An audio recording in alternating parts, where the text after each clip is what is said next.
Bon, je reprends là un petit peu in medias res, puisqu'on avait terminé, de façon quelque peu brusque la dernière fois. On avait terminé sur la question des intérêts qui avait été connectée aux questions disons, de vie ou de mort d'une classe.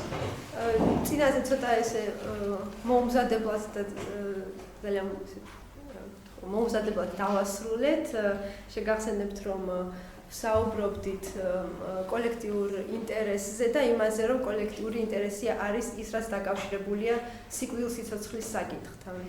On peut maintenant revenir, fort de ces quelques remarques, on peut maintenant revenir à l'argument de Lukács qui était que la théorie traditionnelle entend expliquer des faits isolés et coupés de leur histoire et de leur contexte social.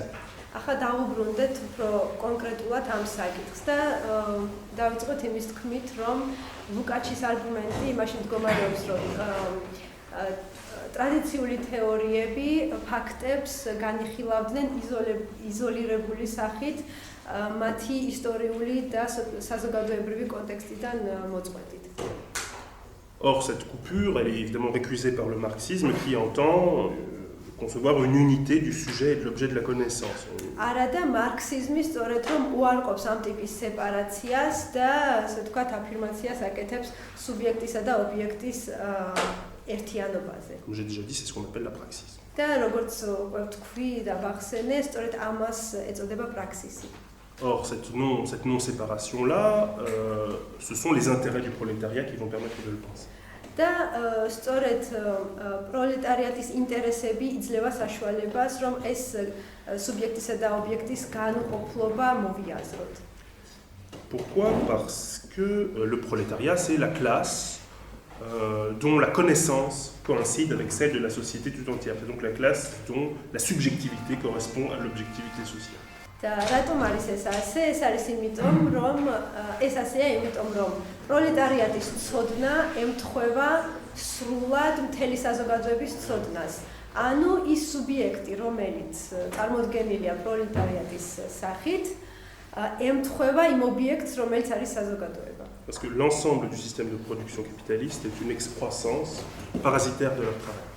იმიტომ რომ კაპიტალისტური წარმოების მთელი ეს სისტემა სხვა არაფერია თუ არა მათი პროლეტარების შრომის, ასე ვთქვათ, ხორცმეტი. Leurs conditions de vie misérables sont à la fois l'indice qui doit mener à l'interrogation de leur situation. ამიტომ ის რომ ისინი, ასე ვთქვათ, ღატაკ მდგომარეობაში ცხოვრობენ არის მინიშნება იმაზე, რომ საკუთარ პირობებზე უნდა დაფიქრდნენ. Et l'attestation que cette situation, pour le capitaliste, doit être maintenue à tout prix dans le statu quo. და მეორე მხრივ კაპიტალისტის თვალსაზრისით თუ შევხედავთ, ეს არის ასევე ის სიტუაცია, რომელიც ნებისმიერ ფასად უნდა შენარჩუნდეს. Donc, on voit à partir de ça que la problématique des intérêts de classe, c'est pas simplement une sorte d'appel compassionnel, etc., d'invitation à la sympathie, mais que c'est un instrument normatif pour la théorie critique. ამიტომ აქ ჩვენ ვხედავთ, რომ როდესაც ინტერესთა კლასზე საუბრობენ, ესე იგი კრიტიკული თეორიის დამოკიდებულება აქ რაღაც ჰუმანისტური ან საქველმოქმედო კი არ არის, არამედ მათი ნორმატიული პრინციპია. C'est pas si normatif parce qu'il permet, à son aune, on peut disons, cartographier la société et voir les processus de déshumanisation qu'une société est obligée d'accepter, qu'elle est obligée d'admettre, en gardant pour but de se maintenir telle qu'elle est.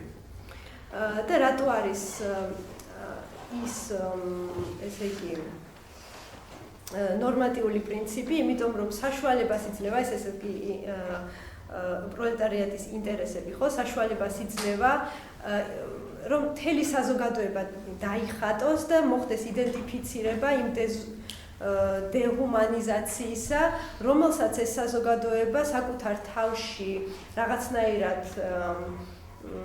იტანს იმის ხარჯზე, რომ არ იცვლება. On a donc une autre différence ici avec la théorie traditionnelle qui est que la normativité, c'est-à-dire l'évaluation, ne passe pas seulement par la discrimination du vrai et du faux. შესაბამისად, როგორც ხედავთ, აი ამ თეორიისთვის, ანუ კრიტიკული თეორიისთვის, მთავარი მიჯნა ეს არ არის განსხვავება ჭეშმარიტებას, აი იმას შორის, რაც არის მართალი, ან ჭეშმარიტი და მცდარი, ან შეცდომა. Elle doit s'installer dans un champ de force, dans un champ de conflit, dans un champ de conflit politique, et en prenant en charge les intérêts d'une certaine classe, elle doit faire avec elle ce que Horkheimer appelle une unité dynamique. ესე იგი, მან ეს კრიტიკული თეორია დაკავებული უნდა იყოს არა ჭეშმარიტებისა და არა ჭეშმარიტების გარჩევით, არამედ თვითონ უნდა დაიკავოს ადგილი პოლიტიკურ ძალთა შერკინების ველში და საკუთარ თავზე აიღოს აი ეს პროლეტარიული ინტერესები და შექმნას ის, რასაც ადორნო უწოდებს დინამიური ერთიანობა. D'ailleurs, ce concept d'unité dynamique ressemble à celui de l'intellectuel organique chez Gramsci, mais vous aurez encore l'occasion vous allez avoir des séances sur Gramsci, donc je n'ai pas besoin d'approfondir ce point-là. ეს დინამიური ერთიანობის ცნება ძალიან ჰგავს გრამშისეულ ცნებას ორგანული ინტელექტუალისა, მაგრამ ამაზე არ გავაგზავნებ, იმიტომ რომ გრამშიზე ლექციები გაქვს და ალბათ განიხილავთ. Je dis donc que le théoricien entre dans un certain conflit, et c'est un conflit qui a deux fronts, si j'ose dire. ესე იგი, ინტელექტუალი შედის კონფლიქტურ ველში და ამ ველს აქვს ორი ასპექტი. Le premier, il est évident, c'est le conflit avec les exploiteurs.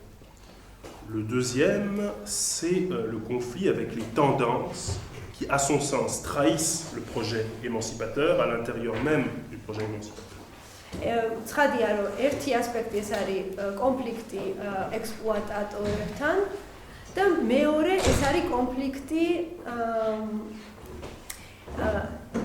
იმათთან, ვინც თვითონ პროლეტარიატის შიგნით ხელს უშლის აი ამ ბრძოლას.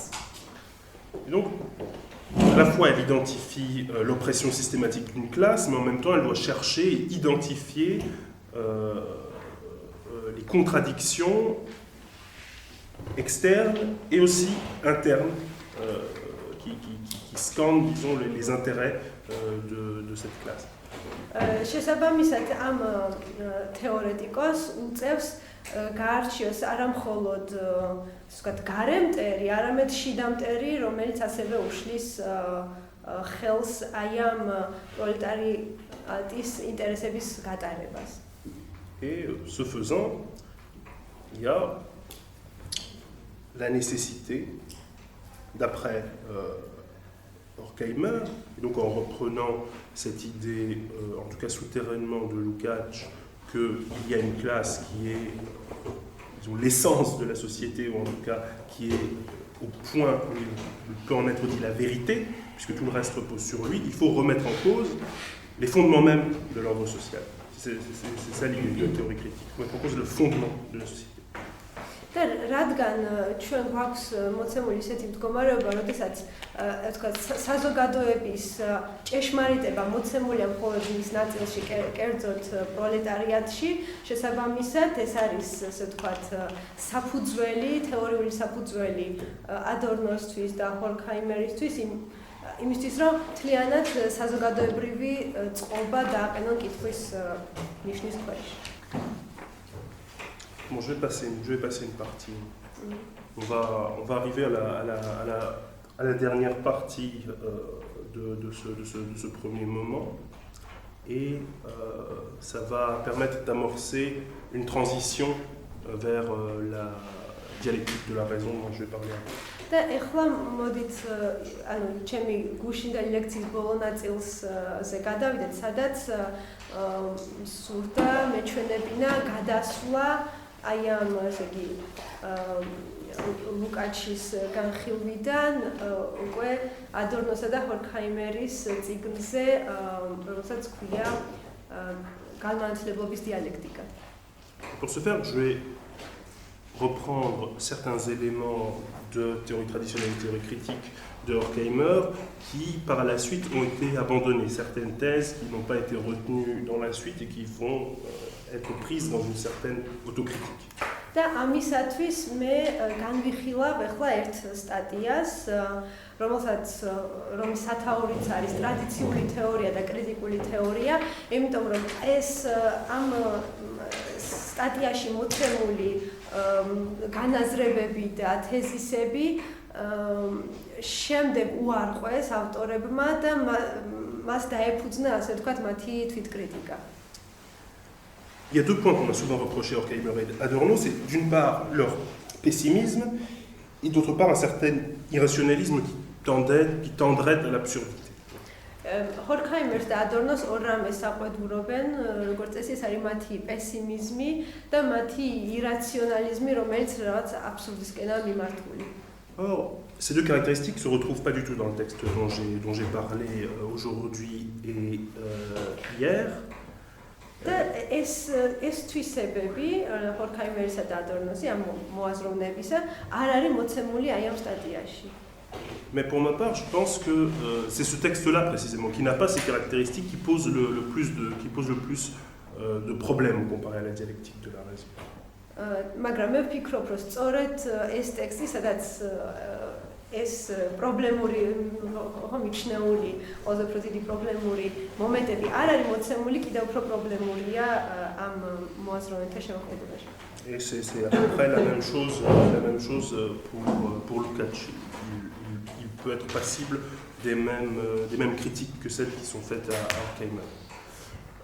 და ის კრიტიკა, რომელიც შეიძლება Horkheimer's mivmartet, parce que ce texte s'appartient pas à Adornos, seulement à Horkheimer, n'est-ce pas? დავაზუსტებ, რომ ესე იგი Adornos არ მიუღია მონაწილეობა ამ სტატიის დაწერაში, ეს მხოლოდ Horkheimeris ავტორი მხოლოდ Horkheimerია და Horkheimerთან რა კრიტიკაც შეიძლება გქონდეს, იგივე მიემართება Lukácsთან. J'ai déjà dit que Lukács, dans Histoire et conscience de classe, insiste nettement sur le rôle de la connaissance dans le processus révolutionnaire. Horkheimeri ხაზს უსვამს processus d'émancipation révolution processus გონების მნიშვნელობას უსვამს ხაზს. Or, il y a des raisons, de bonnes raisons de penser que les conséquences de cette insistance finissent par se révéler dépolitisées. და ჩვენ შეგვიძლია ვიფიქროთ, რომ აი ამ ხაზგასმის, ესე იგი გონებაზე ხაზგასმას შედეგად მაქვს ერთგვარი დეპოლიტიზაცია. Bien sûr, il souligne que le prolétariat est le seul rouage irremplaçable et essentiel du processus du mode de production capitaliste, c'est ce que je viens de dire, mais il ajoute que selon lui, la connaissance par les ouvriers de cette place déterminante, la connaissance de leur position, équivaut quasiment à leur prise de pouvoir révolutionnaire. იმიტომ რომ ის მიიჩნევს, რომ როგორც თქვით, ესე იგი საზოგადოებაში გადამწყვეტი როლი თვითონ ამ კაპიტალისტურ წარმოებაში გადამწყვეტი როლი სწორედ პროლეტარებს აქვთ და ის ფიქრობს, რომ იმით, რომ პროლეტარები გააცნობიერებენ აი ამ თავიანთ გადამწყვეტ როლს, ავტომატურად მოიტანს იმას, რომ ისინი აიღებენ ძალაუფლებას ხელში. Bien sûr, Lukács ne peut pas faire l'économie de l'évocation, au moins du besoin d'une organisation politique de la classe ouvrière, c'est-à-dire un parti. ცხადია მათ ლუკაჩსაც უხდებათ იმაზე ხაზგასმა, რომ მაინც პროლეტარების საორგანიზაციო სამუშაო არის გასატარებელი. Mais tout se passe comme si la lutte pour le pouvoir était au fond un moment contingent qui découlerait naturellement de l'adéquation entre la conscience de classe et la situation sociale objective de cette classe. მაგრამ მაინც ისე ჩანს თითქოს აი ამ ესე იგი ადეკვაციის პროცესში, ადეკვაციისა ესე პროლეტარების ცნობიერების ადეკვაციისა ობიექტურ საზოგადოებრივ ვითარებასთან, თითქოს თვითონ აი მშრომელთა ბრძოლას ჰქონდეს შემთხვევითი ხასიათი. Il me semble que, disons, cette myopie politique encore accentuée par Horkheimer, ეს პოლიტიკური მიოპია ან სიბრმავე კიდევ უფრო გამწვავებულია Horkheimerთან. Elle est encore accentuée quand Horkheimer écrit que le but de la théorie critique serait de penser la société en vue d'y établir un ordre conforme à la raison. როდესაც ის წერს, რომ მისი საქმე, ანუ კრიტიკული თეორიის საქმე არის გონება შეუსაბამოს, correspondre à la raison, établir un ordre conforme à la raison. რომ ესე იგი, რომ კრიტიკულმა თეორიამ მოახდინოს გონების შესაბამისი წყობის დამყარება. Comme si le devenir social de la théorie n'avait pas d'autre but que le devenir théorique du social, c'est-à-dire la conformation du social aux réquisites de la raison. ანუ აქ საქმე გვაქვს იმ შემთხვევაში, როდესაც იგულისხმება, რომ თეორიის, ესე იგი, სოციალურად გახდომა ამის მიზანი სხვა არაფერი იყოს, ვიდრე საზოგადოების შესაბამება გონებასთან. Donc, le présupposé de Lukács se prolonge dans cette théorie, puisqu'on suppose que la connaissance réelle, la connaissance non réifiée, dispose d'un pouvoir immanent du fait de sa plus juste adéquation au réel. ანუ აქ არის ის დაშვება, რომ არარეიფიცირებული შემეცნება მას აქვს ძალა იმისა, რომ შეესაბამოს ან მოიყვანოს გონების შესაბამისი წყობა. On dit même que la conformation de la société à la raison, telle que le dévoile la pensée de Marx, est la clé du bonheur. Horkheimer იმასაც იტყვის, რომ ანუ აქედან ის გამომდინარეობს, რომ თითქოს მარქსის მიხედვით ის, რომ საზოგადოება შესაბამებული იქნება გონებასთან, ეს იქნება ადამიანური ბედნიერების გასაღები. Et s'il faut conformer la société à la raison, c'est que l'essence de l'homme, c'est l'obéissance à la raison, d'après. და თუ ჩვენ ვამბობთ, რომ საზოგადოება უნდა დაექვემდებაროს გონებას, ესე იგი ჩვენ მას გულისხმობთ, რომ ადამიანის მთავარი არსი მდგომარეობს სწორედ გონებასთან შესაბამისობაში ყოფნაში. ანუ გონებასთან შესაბამისობაში, ამას კანტიანურ გონებასთან შესაბამისობაში წერა რომ ამბობდი პროლეტარიატის ცოდნასთან შესაბამისობაში. Pour Horkheimer, disons, il mélange la raison pratique de Kant, pas la raison, la raison pure, pas la raison catégorisante, la raison pratique, et la conscience de classe. C'est une sorte d'hybride entre les deux. C'est d'une part la conscience de classe qui est le savoir effectif de ses propres intérêts et de sa situation sociale, donc disons l'ajointement entre les intérêts et l'état réel de la situation. Et quelle est la partie kantienne? La partie kantienne, c'est que l'action va être de conformer cette situation à la juste organisation des choses, c'est-à-dire constater cette injustice de la position opprimée du prolétariat et de détruire cette ustensilisation, je dirais, du prolétariat. ეს არის ერთგვარი ჰიბრიდი კანტიანური გონებისა, ოღონდ არა იმ კატეგორიალიზებელი, ანუ წმინდა გონების კრიტიკაში მოცემული გონების არა, არამედ მეორე კრიტიკაში, ხო პრაქტიკულ გონებაზე როცა საუბრობს კანტი, აი ისტორია პრაქტიკული გონებისა და მეორე მხრივ აი პროლეტარების მიერ საკუთარი ინტერესების ცოდნის გონებას შორის იმ აზრით, რომ კანტის პრაქტიკულ მასში რა იგულისხმება, ხო, გონებაში ის არის, რომ მას შემდეგ, რაც პროლეტარები ამ ინტერესებს გააცნობიერებენ, ისინი მას უქვემდებარებენ თავიანთ ქმედებას. სწორედ აი ეს კონფორმულობის თვალსაზრისით შეგვიძლია ვისაუბროთ კანტიანურ პრაქტიკულ გონებაზე. C'est bien le problème d'une certaine façon, parce qu'il fait comme s'il était possible, sans reste, de faire une alliance entre la raison pratique et les intérêts. Oui, une alliance entre les deux, et on va voir que, faisant cette alliance, on oublie d'une certaine façon une dimension de la pensée de Marx. Puisque Marx lui-même ne souscrit pas au présupposé de cette alliance, qui est que l'essence de l'homme est l'obéissance à la raison. უცნაური ის არის, რომ ის ფიქრობს, რომ ამ ტიპის ალიანსი შეიძლება დამყარდეს პრაქტიკულ გონებასა და ესე იგი ინტერესების ცნობიერებას შორის და სრულიად აცდენა ხდება მარქსისგან, იმიტომ რომ მარქსი სულაც არ უშვებს იმას, რომ ადამიანის არსი იყოს გონებასთან ესე იგი კონფორმულობაში ყოფნა. ან გონებაზე დამოკიდებულება. ეს არ არის, ასე ვთქვათ, მისი ანთროპოლოგია, მარქსის ანთროპოლოგია. Rationalus universalis principes. Oui, je disais Marx. Évidemment, la question de l'homme chez Marx dit le jeune Marx, puisque dans les manuscrits de 1844 dont j'ai déjà parlé, il avait encore à cœur de fonder sa théorie, sa critique de l'économie politique sur une anthropologie philosophique, donc c'est de ça qu'on peut partir.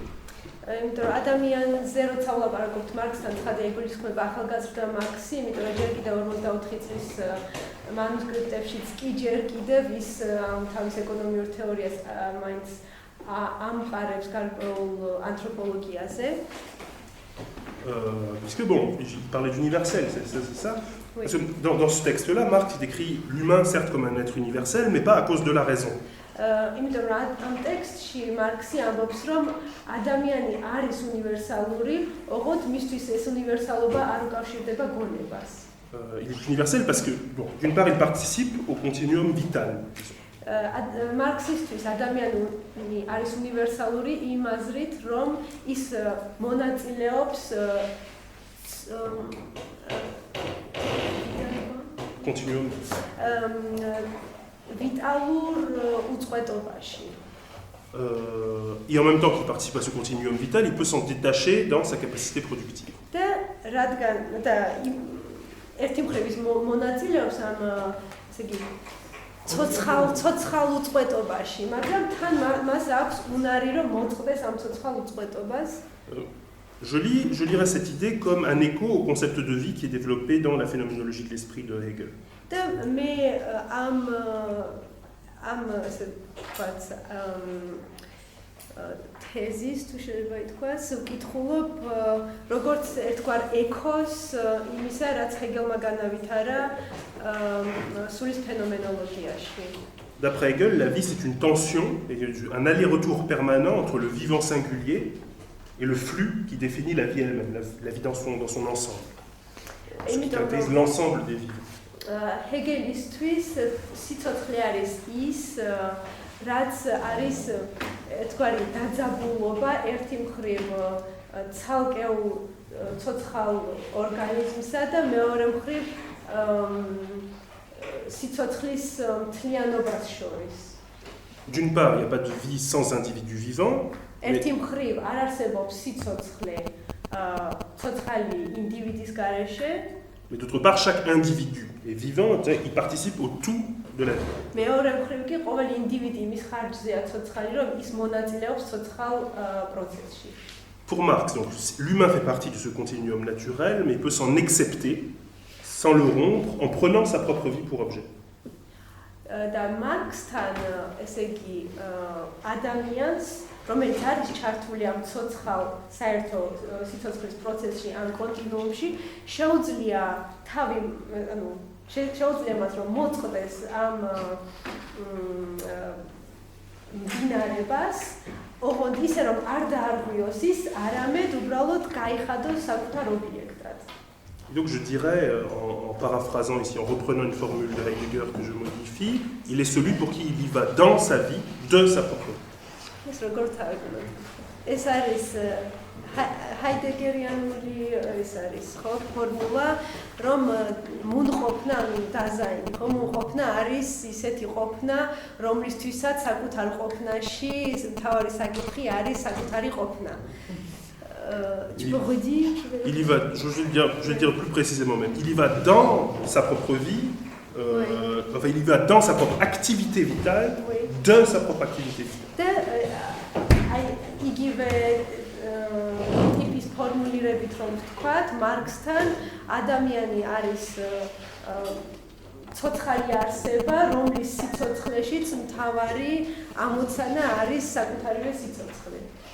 Et c'est en réalité c'est ça qui est pour ce jeune Marx l'essence de l'être humain. და სწორედ ეს და არა ასე ვთქვათ გონებასთან კონფორმულობა არის ადამიანის არსი ახალგაზრდა მარქსთან. C'est un détachement qui n'est pas une séparation de ma propre nature, comme c'est le cas dans la réification. ოღონდ, როდესაც აქ ვსაუბრობთ, ესე იგი, სიცოცხლის პროცესიდან, ან სიცოცხლის უწყვეტობიდან მოწყვეტაზე, აქ იმ ტიპის სეპარაციაზე არ ვსაუბრობთ, როგორიც რეიფიკაციის გასაგნების შემთხვევაში გვაქვს მოცემული. C'est le fait de pouvoir entrer en relation consciente avec la nature qui rend l'être humain plus universel. ადამიანი უფრო უნივერსალური ხდება იმის ხარჯზე, რომ ის ობიექტივირებულ მიმართებაში შედის ბუნებასთან, ან სიცოცხლესთან. C'est-à-dire qu'il n'est pas emprisonné dans la vie, si j'ose dire, il peut entrer en relation avec l'ensemble de la nature et l'ensemble de la vie pour agir là-dessus. ის არ არის ჩაკეტილი და მოქცეული სიცოცხლეში, არამედ მიმართებაში შედის ბუნებასთან და ყველაფერი მასთან, რაც არის ცოცხალი. Et il peut se laisser lui-même transformer de fait par cette opération-là. აი ამ ოპერაციის შედეგად ის თვითონაც უქვემდებარდება ცვლილებას, შეიძლება თვითონაც შეიცვალოს.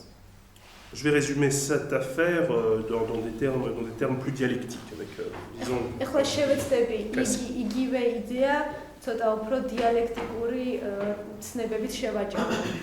Petit 1. L'humain est un animal qui suit le flux ou le continuum vital. ესე იგი, პირველი მომენტი ამ დიალექტიკური ფორმულირებისა იქნება, რომ ადამიანი ეს არის ცოცხალი არსება, ცხოველი, რომელიც მისდევს ცოცხალ კონტინუუმს, ცოცხალ უწყვეტობას. Petit 2. Il se détache en objectivant sa propre activité, en devenant un être qui produit, qui fabrique. მეორე მომენტი იქნება ის, რომ ესე იგი ის წდება ამ უწყვეტობას და იქცევა არსებად, რომელიც ქმნის ამ პროდუქციას აწარმოებს. Vous voyez donc il y a une négation de la généralité préalable. ანუ როგორც ხედავთ, აქ გვაქვს აი პირველ მომენტში მოცემული ზოგადობის ნეგაცია. Enfin, petit 3, il étend, grâce à l'acquisition de ce nouveau pouvoir, ses possibilités d'action dans le flux vital, en faisant d'une certaine partie du monde une partie de son propre corps. Ça serait une synthèse. Oui, c'est ça. და მესამე მომენტი ამ დიალექტიკური წრისა, ერთგვარი სინთეზი არის ის, რომ იმით რომ მან მოიპოვა ეს ახალი უნარები, ხო, როდესაც მეორე მომენტში მოწყდა აი ამ უწყვეტობას, მან მოიპოვა საშუალებები ასევე რომ ჩაერიოს აი ამ ცოცხალ უწყვეტობაში და სამყარო გახადოს საკუთარი სხეულის ნაწილად. Donc là, on a une négation de la négation, c'est-à-dire qu'on a le retour à une généralité, mais qui n'est pas la généralité du petit 1, qui est une généralité enrichie. და როგორც ხედავთ, აქ ჩვენ ისევ ბრუნდებით ეს თქვათ იმ ზოგადობასთან, რომელიც პირველ მომენტში ამ დიალექტიკური წრის პირველ მომენტში იყო მოცემული, ოღონდ ამ შემთხვევაში ის უფრო გამდიდრებული სახით მოგვეცემა. Donc, moi, ce qui me semble, c'est que ces suggestions du jeune Marx, qui vont d'une certaine façon infuser, certes, la théorie des intérêts. Ces théories du jeune Marx, elles vont dans le sens de l'idée d'une spécificité existentielle de l'être humain. და აი ეს იდეა ასე ვთქვათ გაღურილია ინტერესების პროლეტარიატის ინტერესების საკითხში და მიმართავს აი ამ ინტერესების საკითხს უფრო ეგზისტენციალურ მიმართულებას აძლევს მას. Et cette conception existentielle culmine dans la formule des manuscrits de 44, selon laquelle être sensible, c'est être souffrant. და ეს ეგზისტენციალისტური ესე ვთქვათ მიმართულების კულმინაცია არის მარქსის იმ ფორმულაში, რომლის მიხედვითაც გრძნობელობის მქონე არსება არის არსება, რომელსაც ტკივა. Or, c'est bien ça que le jeune Horkheimer évacue en privilégiant cette idée d'injonction pratique de la raison. და ის რასაც ჰორქაიმერი აკეთებს, სწორედ რომ უგულებელ ყოფს აი ამ ეგზისტენციალურ შემადგენელს, რომელიც მარქსთან გვაქვს მოცემული, იმის ხარჯზე, რომ ასე ვთქვათ, გონების დიქტატს წამოსწევს წინ. Maintenant, on va voir que dans son travail commun avec Adorno, Horkheimer va revenir sur ces postulats-là et va se détacher de cette conception optimiste de la raison qui, in fine, travaille théorie traditionnelle et théorie critique. და ჩვენ ახლა ვნახავთ, რომ ადორნო და ჰორქაიმერი დაუბრუნდებიან ამ ასე ვთქვათ უარყოფენ ამ დამოკიდებულებას მოგვიანებით თავიანთ წიგნში ამ ოპტიმისტურ მიდგომას უარყოფენ რა, რომელიც გამომდინარეობს ამ გონებიდან. Donc, je vais maintenant passer à un travail qui sera plus centré sur la dialectique de la raison, qui est un ouvrage écrit par Horkheimer et Adorno en collaboration. C'est une sorte de texte issu de conversations qu'ils ont eues et qui ont été tapées, qui remanié quelque peu par la suite, ce qui donne à cet ouvrage qui est assez intéressant un aspect quelque peu rhapsodique. და ჩვენ განვიხილავთ ახლა ჰორქაიმერისა და ადორნოს მიერ ერთობლივად დაწერილ ამ წიგნს განმანათლებლობის დიალექტიკა, რომელიც შეიქმნა იმ მათ შორის დიალოგების ჩანაწერის საფუძველზე. Je me suis laissé dire qu'il était traduit en géorgien, donc je vous invite à le lire. Vous allez voir, c'est une expérience particulière. C'est un ouvrage qui est une sorte de bizarrerie. C'est pourquoi j'avais envie de vous entretenir de cet étrange ouvrage. მე როგორც გავიგეს, წიგნი არის ქართულად ნათარგმნი. მე მოგიწოდებთ წაიკითხოთ ის, იმიტომ რომ ეს მართლაც ძალიან თავისებური გამოცდილება ამ წიგნის კითხვა.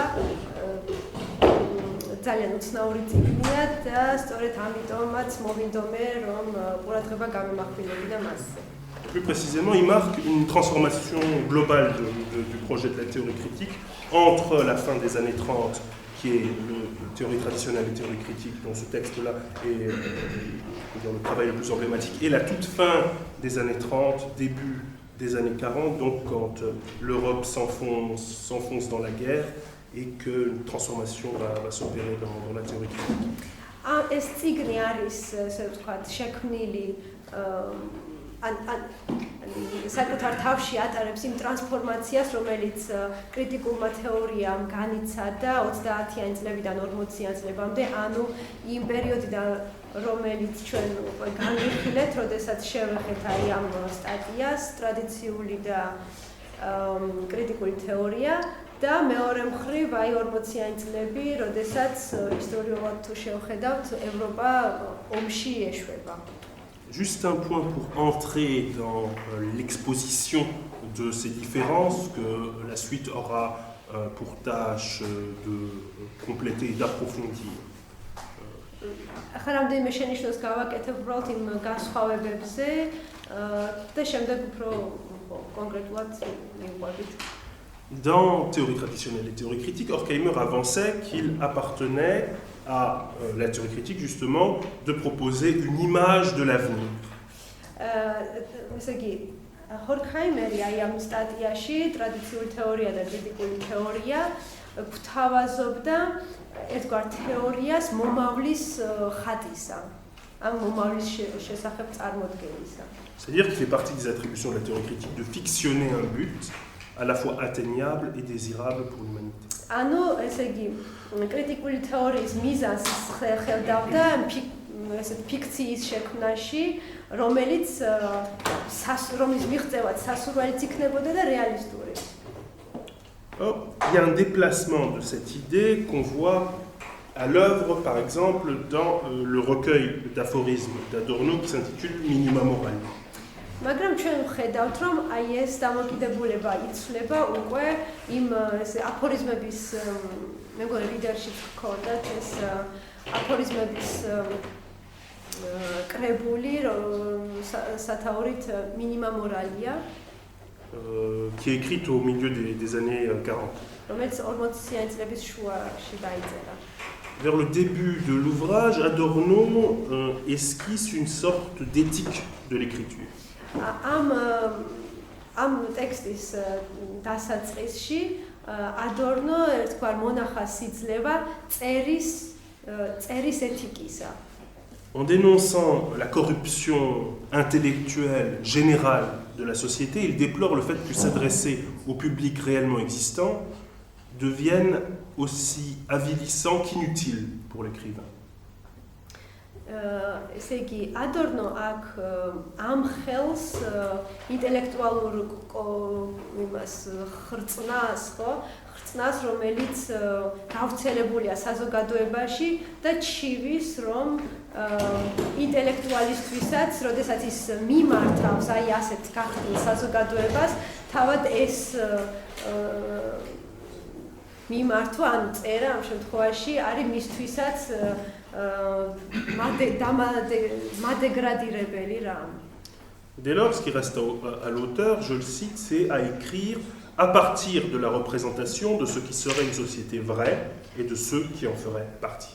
Ამიტომ ესე იგი ის ვინც წერს, მისი გამოსავალი ამ შემთხვევაში ის არის, რომ საზოგადოებას მიმართოს იმ ხატიდან გამომდინარე, რომელსაც ის წარმოისახავს მომავლისთვის. On voit donc là. ანუ იმ ხატიდან გამომდინარე, რომელიც მას აქვს ნამდვილი საზოგადოების შესახებ. On voit donc là qu'il y a un changement dans la nature de la fonction de la fictionnalisation dans la théorie critique. ანუ ჩვენ აქ ხედავთ, რომ აი ფიქციის შექმნა ესე ვთქვათ, ფუნქციას იცვლის თვითონ კრიტიკული თეორიის წიაღში. La représentation de la société souhaitable n'est plus explicitement formulée comme un but et elle se retranche en quelque sorte dans le privé. ამ შემთხვევაში ესე იგი სასურველი საზოგადოება ეს აღარ არის უკვე ექსპლიციტურად ან ყველასთვის ფორმულირებული მიზანი, არამედ პირად ველში გადადის. Dans le premier cas, on a l'image d'une société à atteindre qui est clairement explicitée, qui est exposée aux yeux de tous, qui est donnée à voir, si j'ose dire. პირველ შემთხვევაში, ესე იგი, ეს სასურველი საზოგადოება გაცხადებულია მიზნად ყველასთვის. Et dans le second cas, on a l'image de cette société réalisée, mais qui doit servir comme indicateur pour ce qui doit être écrit, mais pas être formulé. და მეორე შემთხვევაში, აი ეს სასურველი საზოგადოება ხდება ის, რაც ესე იგი მწერალს თავში უნდა ჰქონდეს, თუმცა ცხადად არ თქვას. ანუ გამოხატოს იმაში, რასაც წერს, ან ამის გავლენით წეროს, თუმცა არ დასახოს მიზნად ექსპლიციტურად. D'une certaine façon, on ne dit pas voilà ce qu'on veut, voilà ce que vous devez faire. On produit une écriture qui se fictionne comme déjà dans une société réalisée, une écriture qui veut, d'une certaine façon, susciter son propre public. ანუ აქ კი არ უსახავს მწერალი საზოგადოებას ამ კითხვას იმას რაც უნდა იყოს ეს სასურველი საზოგადოება, არამედ მწერალი უბრალოდ იმ პოზიციას იღებს, წარმოისახავს რომ ის უკვე წერს არა ამ გახსნილი საზოგადოებისთვის, არამედ აი ამ უკვე აღსრულებული და გაკეთილშობილებული საზოგადოებისთვის და მათ ასე ვთქვათ აჩვენებს ირიბად უხატავს აი ამ საზოგადოებას, მაგრამ არა როგორც გაცხადებულ დასახულ მიზანს. La société voulue, c'est plus un projet, c'est le garant de l'authenticité, de la vérité d'une écriture. ანუ სასურველი საზოგადოება აღარ არის მიზანი წერისა, არამედ თვითონ ამ წერის ან იმისა, რაც დაწერილია, ავთენტურობის გარანტი. C'est une transformation de l'écriture qui a pu apparaître comme douteuse, comme une sorte d'aveu d'échec. ის რომ წერის, ასე ვთქვათ, ასეთი ეთიკა ჩამოყალიბდა, შეიძლება იყოს აღქმული როგორც ერთგვარი გაცხადება წარუმატებლობისა. Mais elle représente aussi peut-être, c'est en tout cas une hypothèse qui mériterait d'être formulée, l'accession de cette écriture à une plus grande réflexivité. მაგრამ შეიძლება ეს ჩაითვალოს ასევე კიდევ უფრო შორსწასული რეფლექსიურობის გამოხატულებად. C'est-à-dire une internalisation, une sorte de digestion de cet élément conceptuel que serait l'idéal ou le possible. ანუ კიდევ უფრო ასეთი ერთგვარ მონელებად იმ იდეალისა, რომელიც ისახება მომავალში. Ce que je pourrais appeler, en reprenant un terme de Rainer Schurman, du philosophe Rainer Schurman, une téléocratie, c'est-à-dire un impératif pour l'action et la pensée d'être orienté par un but déclaré, et sinon complètement récusé, en tout cas remise en cause, remise en question. ამას მე დავარქვევდი ფილოსოფოსი რაინერ შურმანის განასესხებ ტერმინს ტელეოკრატია, ხოთ ამ ტელეოკრატიაში, ანუ ამ ტერმინში ერთგვარი კრიტიკული დამოკიდებულება იგრძნობა აი ამ იმპერატივისგან, რომელიც გამომდინარეობს გაცხადებული მიზნისკენ ორიენტირებული აზროვნებიდან. On n'a aucun but qui doit informer l'écriture, qui doit la travailler de l'intérieur comme une sorte de désir, mais non plus s'y exhiber comme un impératif ou un mot d'ordre qui va s'imposer au réel. ანუ ეს იდეალი იმპერატიულად აღარ უნდა ესე იგი მოგვევლინოს ჩვენი აზროვნებისა და ჩვენი ქმედებისთვის, არამედ შინაგანად ესე ვთქვათ იმუშაოს თვითონ ამ წერაში, როგორც ერთგვარმა სურვილმა. Malgré toutes ces remarques, malgré cette comparaison que je viens de faire entre ces deux passages, il me semble qu'au fond, entre théorie traditionnelle et théorie critique et la dialectique de la raison, il reste un projet général inchangé. და მიუხედავად აი ამ განსხვავებებისა, რომელსაც ხაზი გავუსვი ამ ესე იგი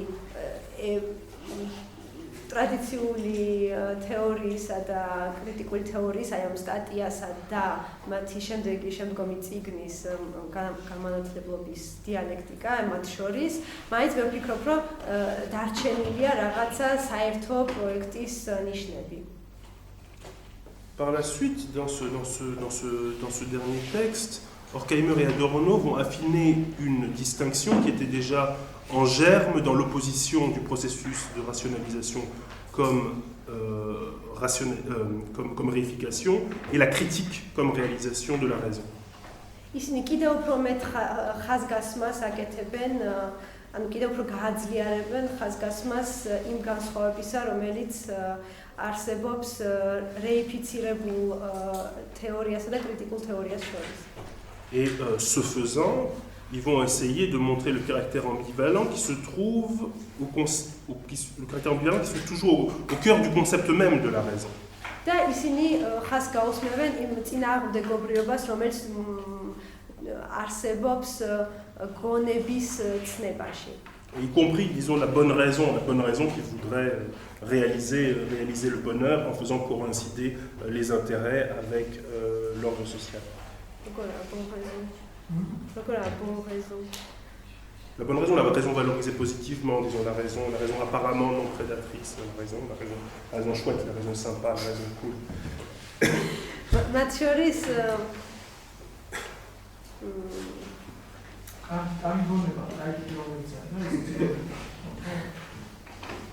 მაშინ კეთილი მიზეზების ან კეთილი მიზნების ხო კეთილი მიზნებია მე მგონი ქართულად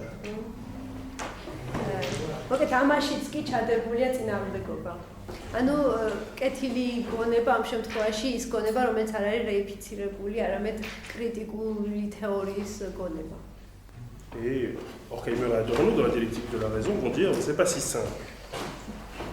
La dialectique de la raison, c'est une révision de la pensée dialectique. კრიტიკული თეორია ეს არის დიალექტიკური აზროვნების გადახედვა. Non, la dialectique de la raison. Le livre La dialectique de la raison, c'est une révision de la pensée dialectique. C'est ce que tu as dit. ესე იგი, ეს წიგნი განმანათლებლობის დიალექტიკა არის დიალექტიკური აზროვნების გადახედვის მცდელობა. Et depuis Hegel, ce qu'on entend par dialectique, c'est une philosophie de l'histoire. C'est donc une autre philosophie de l'histoire qu'ils vont proposer. ხოლო ის რაც ჰეგელიდან მოყოლებული მიიჩნევა დიალექტიკად, ეს არის ისტორიის ფილოსოფია.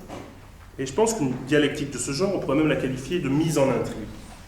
და ამ ტიპის დიალექტიკას შეიძლება შევაფასოთ ასევე ერთგვარი ინტრიგის შემოგდებათაც. Avec Hegel, la philosophie acquiert quelque chose de l'épopée, et notamment dans la phénoménologie de l'esprit. ჰეგელთან ისტორია ხდება იქცევა ერთგვარ ეპოპეად განსაკუთრებით გონის ფენომენოლოგიაში. On voit que ce texte, en réalité, il magnétise un très grand nombre de discours, qui sont des discours qui lui sont hétérogènes, qui sont issus de champs de savoir très divers. ეს ტექსტი ახდენს, ესე ვთქვათ, მაგნიტივით იზიდავს ძალიან ჰეტეროგენულ, ძალიან განსხვავებულ დისკურსებს, რომლებიც შეესაბამება განსხვავებულ ცოდნით ველებს ან სფეროებს. Les sciences de la nature, quand il parle de force ou de vie, c'est le passage que j'ai évoqué tout à მაგალითად, l'heure. როდესაც ძალასა და სიცოცხლეზე ლაპარაკობს Les sciences de la nature. ეს მაგალითად იქნება ბუნების ფილოსოფია, ან ბუნების მეყონება. Les tragédies antiques, quand il parle d'Antigone. ან როდესაც ანტიგონეზე საუბრობს, ეს იქნება ანტიკური ტრაგედია. Les luttes de libération des esclaves haïtiens, comme l'a montré Suzanne Bontemors dans son livre sur la question de la dialectique du maître et l'esclave chez Hegel. ან მაგალითად მონათა განმათავისუფლებელი ომები, როდესაც ის აი ბატონისა და მონის დიალექტიკაზე საუბრობს. La physiognomonie. Physiognomonia. Et bien d'autres. Donc tous ces discours-là, il les agrippe, il les prend dans ses filets, non pas pour les classer, mais pour les mettre en scène.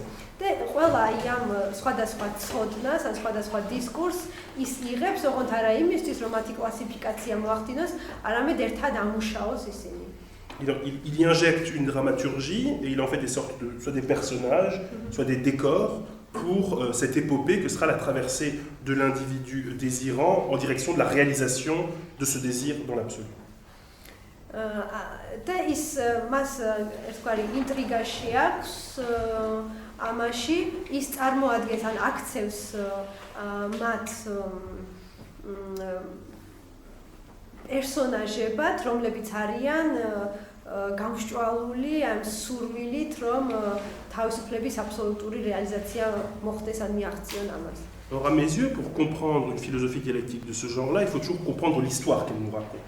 და როდესაც აი ესე იგი საქმე გვაქვს ამ ტიპის დიალექტიკასთან, ისტორიული დიალექტიკასთან, ყოველთვის უნდა გავიგოთ რა ისტორიას გვიყვება. Et en gros, il faut savoir quelle mise en intrigue de discours hétérogène va nous être livrée là-dedans. და რა ტიპის ესე იგი დისკურსთა შორის რა ტიპის ინტრიგას გვთავაზობს. Quelles mises en scène de discours hétérogènes sont livrées et quelle intégration dans une unité dans une sorte de script ou de scénario, tout ça va donner. და როგორ ერთიანდებიან ისინი და რა ტიპის სცენარს ან სკრიპტს ვიღებთ შედეგად. Et c'est à partir de cette approche-là que je vais essayer de prendre comme point de départ pour lire la dialectique de la raison. სწორედ აი ასეთი მიდგომით შევეცდებით წავიკითხო მათი ეს წიგნი განმანათლებლობის დიალექტიკა. Dans la préface à la phénoménologie de l'esprit, Hegel opère une distinction qui est très célèbre et qui est la base, la distinction fondamentale de sa pensée. ესე იგი, სულის ფენომენოლოგიის შესავალში ჰეგელი აკეთებს ერთ განსხვავებას, რომელიც ძალიან მნიშვნელოვანია ზოგადად მისი აზროვნებისთვის. Il dit qu'il existe deux manières de réfuter un principe, c'est-à-dire par exemple le fondement d'un système philosophique. ის ამბობს, რომ რაიმე პრინციპის უარყოფა შესაძლებელია ორგვარად. La première de ces manières, c'est la manière non dialectique. პირველი ეს არის არადიალექტიკური წესი რაიმე პრინციპის უარყოფისა.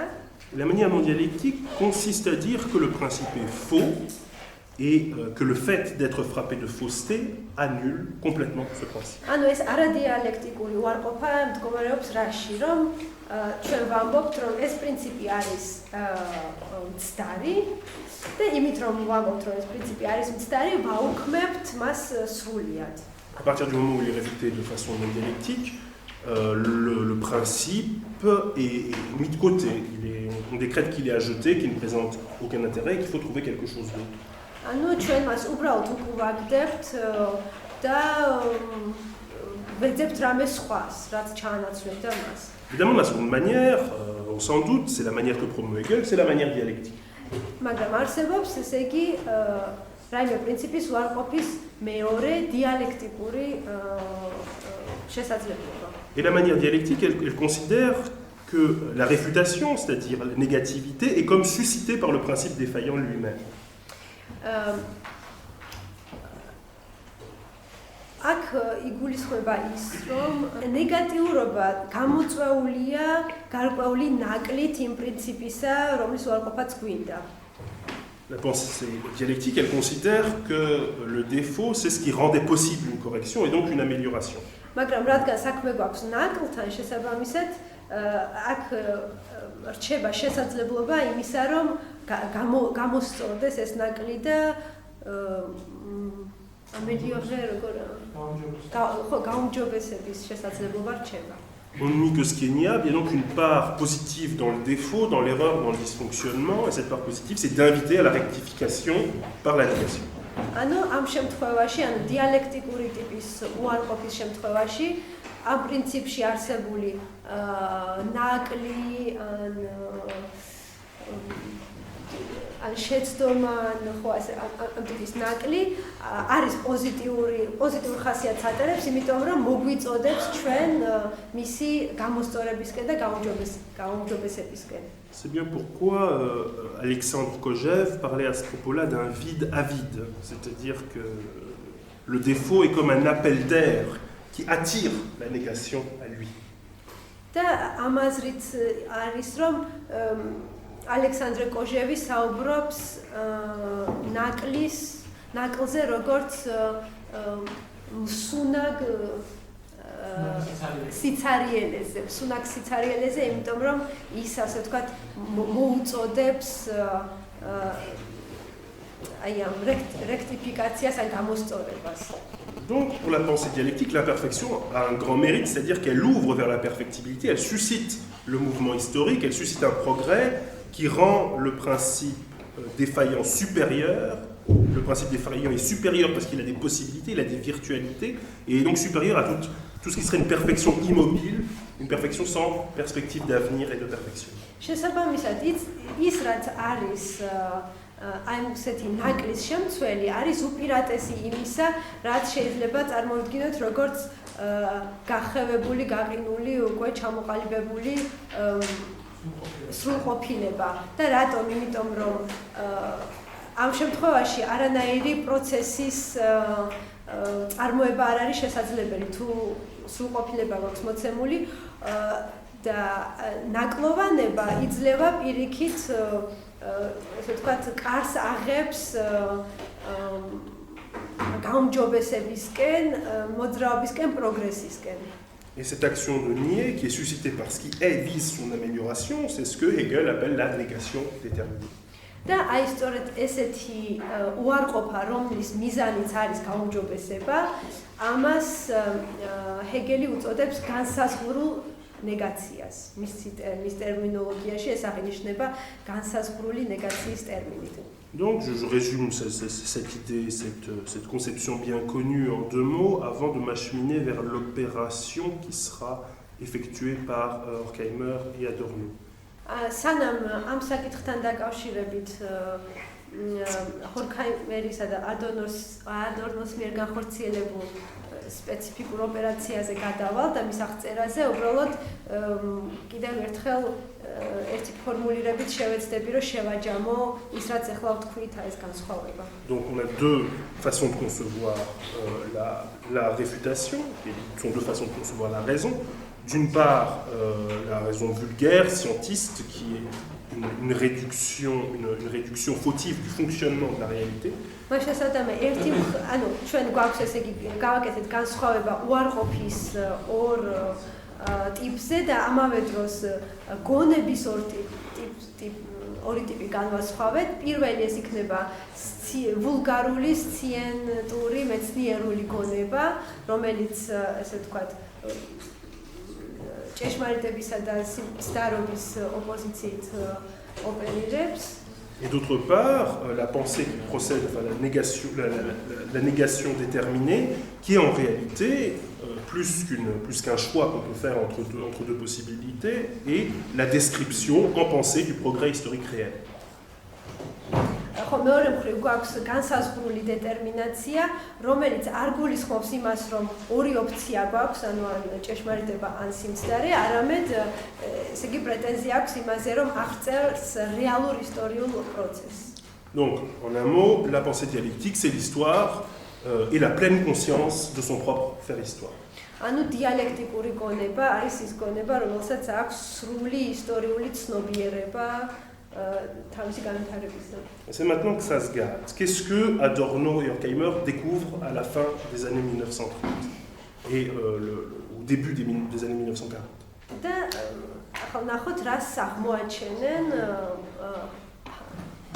Horkheimer და Adorno 40-იანი წლების ბოლოს ამ საკითხთან დაკავშირებით.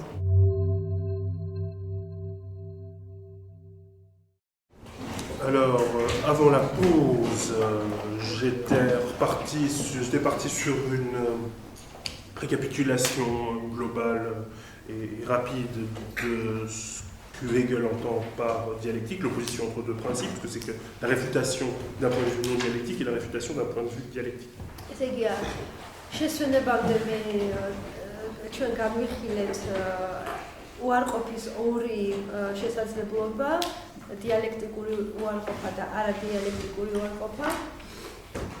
Donc ce que découvrent Horkheimer et Adorno entre la fin des années 1930 et le début des années 1940, c'est quelque chose, disais-je, que Hegel n'avait pas vu.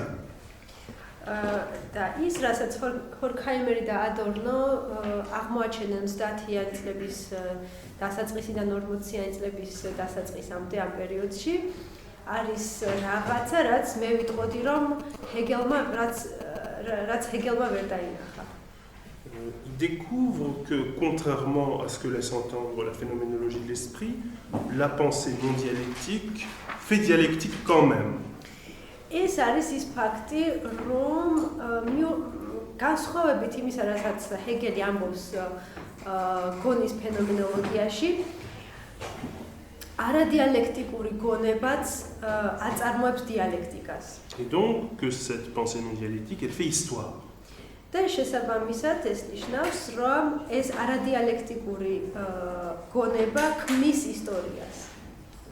Cette dialectique que déclenche une pensée non dialectique, que, souvenez-vous du cours précédent, on peut associer une pensée traditionnelle, une théorie traditionnelle. Cette dialectique, donc, est une dialectique qui est proprement monstrueuse. ესე იგი, აი ეს დიალექტიკა, რომელიც არის ტრადიციული აზროვნების დიალექტიკა, არის რაღაც, რაც არის საშინელება. Horkheimer et Adorno découvrent une dialectique cachée, qui est en quelque sorte une dialectique cyclopéenne, qui les terrifie, et au point qu'il faudrait presque faire une lecture Lovecraftienne de la dialectique de la raison. Horkheimer და Adorno აღმოაჩენენ ერთგვარ დაფარულ დიალექტიკას, რაღაც ერთგვარ ციკლოპს, რომელიც მათ ტერორიზებას ახდენს და მე ვფიქრობ, რომ ესე იგი გამართლებობის დიალექტიკა ისე უნდა წავიკითხოთ თითქოს Lovecraft-ს კითხულობდეთ. Il faut s'imaginer qu'il découvre quelque chose qui était demeuré caché jusque-là et qui était le soubassement même de la réalité, et ce soubassement remet en cause tout ce qu'il tenait auparavant pour vrai. Lovecraft-ი იმიტომ რომ ისინი აღმოაჩენენ რაღაცას, რაც არსებობდა, რაც ყოველთვის არსებობდა, მაგრამ რაც იყო დაფარული, მიუხედავად იმისა, რომ ეს იყო სინამდვილის საფუძველი და საფუძველი, რომლის აღმოჩენის მომენტიდანაც მთელი, ესე ვთქვათ, წყობა დგება კითხვის ნიშნის ქვეშ. Et cela, je le ferai tenir en une seule formule, qui est la formule suivante, c'est que le monde présent, c'est-à-dire pour le monde de la Seconde Guerre mondiale, le monde présent n'est pas le produit de la dialectique consciente d'une pensée dialectique, mais de la dialectique inconsciente d'une pensée non dialectique. და აი ეს რომ შევაჯამოთ ერთი ფორმულით, შეიძლება აი ასეთი რამ ვთქვათ, რომ არსებული სამყარო, ანუ აი Horkheimer-ის და ესე იგი Adorno-ს თანამედროვე სამყარო მეორე მსოფლიო ომის პერიოდი, არსებული სამყარო არ არის პროდუქტი დიალექტიკური აზროვნების ცნობიერი დიალექტიკისა, არამედ არის პროდუქტი არადიალექტიკური აზროვნების ცნობიერი დიალექტიკისა, არაცნობიერი დიალექტიკისა. Donc, des deux pensées rivales que Hegel met en scène dans la préface, celle qui remporte la victoire, c'est en réalité la raison rigide, la raison scientiste de la pensée non dialectique. მაშასადამე აი ამ ორი გონებიდან, რომელიც ჩვენ განვიხილეთ, ხო, დიალექტიკური და არადიალექტიკური, ჰეგელიდან გამომდინარე, ისინი ადგენენ, რომ სწორედ ამ რიგიდულმა სციენტისტურმა არადიალექტიკურმა გონებამ გაიმარჯვა. Et donc ce que Hegel a méconnu, c'est la capacité de la pensée traditionnelle, de la pensée non dialectique, à faire, comme malgré elle, une histoire. ანუ ის რაც ჰეგელმა ვერ დაინახა, ვერ შეიმეცნა, ეს არის ტრადიციული აზროვნების უნარი, რომ ვთქვათ, საკუთარი თავის წინააღმდეგ თუნდაც ან malgré მისივე მიუხედავად აწარმოოს ისტორია. Est-ce que donc la dialectique de la raison va prendre pour objet, ce dont elle va faire le récit, c'est d'un mouvement dialectique inversé? ამიტომ ის რაც წარმოადგენს ობიექტს აი მათი ციკლისა, განათლების დიალექტიკისა, ეს არის სწორედ ისტორიის ასეთი ინვერსირებულ დიალექტიკად წაკითხვა. Et cette pensée-là, ils vont la décrire comme une pensée autoconservatrice, une pensée qui refuse de se compromettre dans la chose niée, comme le fait la négation déterminée. ის აზროვნება, რომელსაც ისინი ასე ისტორიულად აღწერენ, არის აზროვნება, რომლის მიზანიცაა საკუთარი თავი შეინარჩუნოს, ანუ ავტოკონსერვაციით არის დაკავებული და რომელიც ესე იგი არ უშვებს იმის შესაძლებლობასაც კი, რომ მოხდეს მისი კომპრომეტირება რაღაცით, რაც გარედან მოდის, რაც აი ჰეგელის ასეთ დიალექტიკური ნეგაციის შემთხვევაში ესე იგი განსაზღვრულ ნეგაციად განისაზღვრა. la négation déterminée, elle est forcée de pénétrer dans l'être pour le nier, ce qui n'est pas le cas de la pensée non dialectique. განსაზღვრული ნეგაციის ოპერირება ისე ხდება, რომ ის შეაღწევს არსებულში და გარდაქმნის მას, ხოლო ესე ვთქვათ, არადიალექტიკური აზროვნება ამას სწორედ გაურბის. Cette pénétration dans l'être, la pensée non dialectique n'en a pas besoin. იმიტომ რომ არადიალექტიკურ აზროვნებას არ სჭირდება ყოფნაში შეღწევა. Bien au contraire, elle se garde des atteintes extérieures contre sa pureté et déclare nul et non avenu tout ce qui n'est pas elle-même. ანუ ის რომ თქვით რომ თვით კონსერვაციით არის დაკავებული, ეს არის რომ არადიალექტიკური აზროვნება უბრალოდ თავს იცავს გარეგანი თავდასხმებისგან, რომელიც მის ესე ვთქვათ უწმინდურობას დაამტკიცებდნენ, ან მისი უწმინდურობის ნიშანი იქნებოდნენ. Mais il y a encore un élément qui complique la bipartition entre les deux voies que je viens d'indiquer. Et je vais l'expliquer en citant un passage de la dialectique de la raison.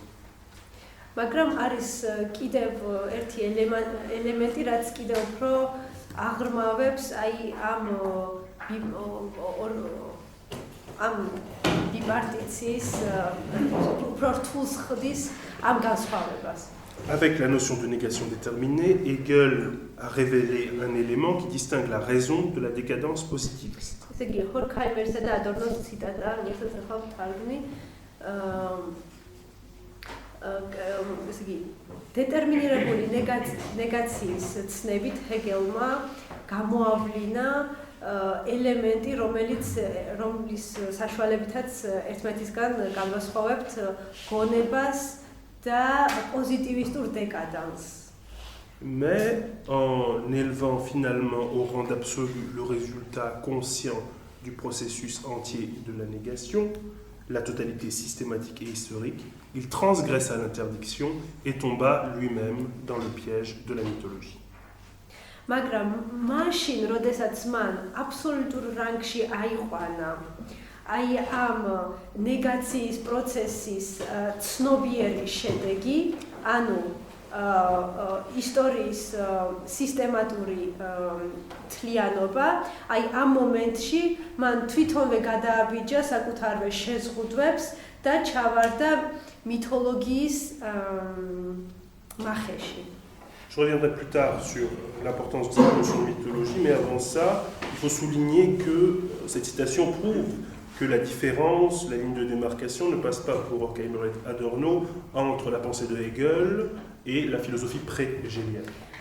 მე ახლა მითოლოგიის ცნებას კიდე დავუბრუნდები, მანამდე უბრალოდ ყურადღებას მიგაქცევინებთ იმ ფაქტზე, რომ ამ ციტატიდან გამომდინარე, აი ეს განსხვავება, რომელსაც ჰეგელი აკეთებს დიალექტიკურ და არადიალექტიკურ აზროვნებას შორის, ეს არ არის განსხვავება, რომელიც მოცემულია ერთი მხრივ ჰეგელსა და მეორე მხრივ პრეჰეგელიან, ჰეგელის წინა ფილოსოფიას შორის. La dialectique telle que la pense Hegel contient en elle-même encore une part de pensée non dialectique, qui est la part qui continue à viser l'absolu, à s'inscrire dans la ligne d'une téléocratie, comme je disais tout à l'heure. იმიტომ რომ თვითონ ჰეგელის ფილოსოფია ის რომელიც შეიცავს აი ამ წინააღმდეგობას ეს არადიალექტიკური აზროვნება თვითონ ჰეგელთანაც არის ჰეგელთანაც არსებობს და კერძოდ არის ეს არის მისი φιλოსოფიის ის ნაწილი რომელიც აი ამ აბსოლუტისკენ მიემართება Ce qu'il faut donc retenir de la négation déterminée, ce n'est pas l'idéal d'un progrès continu qui sera obtenu par négation successive, négation de négation. C'est une méthode qui accepte le caractère mouvant et transformable du réel. ამიტომ ეს განსაზღვრული ნეგაციის აი ამ ლოგიკიდან ჩვენ რაღაცა ესე იგი იდეალური პროგრესის იდეალურ მიზანზე კი არ უნდა გავამახვილოთ ყურადღება, არამედ იმ მუდმივ მოძრაობაზე, რომელიც ესე ვთქვათ, მისი საშუალებით ხდება კონცეპტუალიზება. Pour eux, la négation déterminée, elle est l'instrument qui permet de penser les contradictions et l'incohérence de la vie, et non pas la possibilité d'une totalisation. ანუ ჩვენ ეს უნდა გავიგოთ როგორც ინსტრუმენტი, რომელიც ამ სიცოცხლეში არსებულ კონფლიქტთა მოხელთებას ხდის შესაძლებელს და არა ანუ მეთოდად უნდა გავიგოთ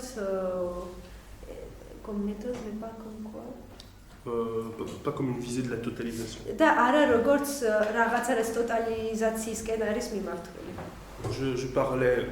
J'ai évoqué le mythe à l'instant, je vais maintenant m'acheminer vers ce thème de la dialectique de la raison, le thème de la continuité entre raison et mythologie. მე ახლა ვახსენე მითოლოგია და ახლა გადავალ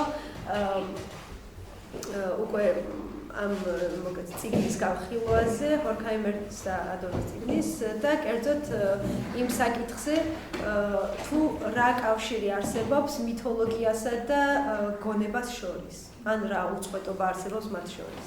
La différence radicale qu'on fait habituellement entre la pensée mythique et la pensée rationnelle cache en réalité une continuité qui est très importante selon Horkheimer et Adorno. იმიტომ რომ ამ ავტორების აზრით ის განსხვავება, რომელსაც ტრადიციულად ავლებენ ხოლმე მითოლოგიურ აზროვნებასა და რაციონალურ ანუ გონებრივ აზროვნებას შორის სინამდვილეში შეიცავს უწყვეტობას. Mais cette continuité, elle ne se déploie pas comme pourra le soutenir l'anthropologie du second XXe siècle, parce que la pensée mythique ou les représentations du monde dites primitives seraient porteuses d'une certaine rationalité fonctionnelle de leur propre part. ოღონდ აი ეს უწყვეტობა რაციონალურ და მითოლოგიურ აზროვნებას შორის არ უნდა ვეძებოთ ისე როგორც ამას აკეთებს მე-20 საუკუნეში ანთროპოლოგია, როდესაც ის ამბობს, რომ მითიური აზროვნებაც შეიცავს გარკვეულ ფუნქციონალურ რაციონალიზაციას პრიმიტიულ საზოგადოებებში. Au contraire, si la raison est en continuité avec le mythe, c'est dans ce qu'il y a de plus profondément tourné vers la magie, vers la superstition. პირიქით აზროვნება, ანუ გონება იმდენად არის უწყვეტობაში, იმდენად არის კავშირში მითოლოგიასთან, რამდენადაც მას ის არის ძალიან ვიწროდ დაკავშირებული მაგიასთან. En gros, les lumières de la raison ne sont pas si raisonnables que cela, et ce parce qu'elles ont oublié qu'elles étaient elles-mêmes porteuses d'un mythe, qui est un mythe de la maîtrise. ესე იგი, განმანათლებლების გონება არც ისე რაციონალურია, არამედ საკუთარ თავში ატარებს მითს და კერძოდ ეს არის ფლობის მითი. ოღონდ ფლობა იმ აზრით, აი მაგალითად ქართულად რომობენ ენას ვფლობ, ხო, ან ინსტრუმენტის ფლობა, ანუ რაღაცის კონტროლის უნარი. Je précise avant d'entrer dans le vif du sujet que cette réflexion sur la mythologie que proposent nos deux auteurs s'enracine dans une certaine hypothèse qui concerne l'origine du mythe. და აი იმის თქმა, რომ ესე იგი გონებაში მოცემულია მითი, უკავშირდება იმას, რომ ავტორებს აქვთ გარკვეული წარმოდგენა მითის დასაბამის შესახებ. C'est une hypothèse qui, certainement du point de vue de l'anthropologue, du point de vue du préhistorien, pourrait se révéler critiquable. ეს არ არის ისეთი თეზისი, რომელიც შეიძლება გავაკრიტიკოთ ისტორიკოსის ან ანთროპოლოგის თვალსაზრისიდან. Toutefois, puisqu'on est ici dans le cadre d'une pensée spéculative, il faut penser que de telles hypothèses... C'est critiquable, tu as dit. Leur hypothèse, elle est critiquable. Du point de vue de l'historien, du préhistorien...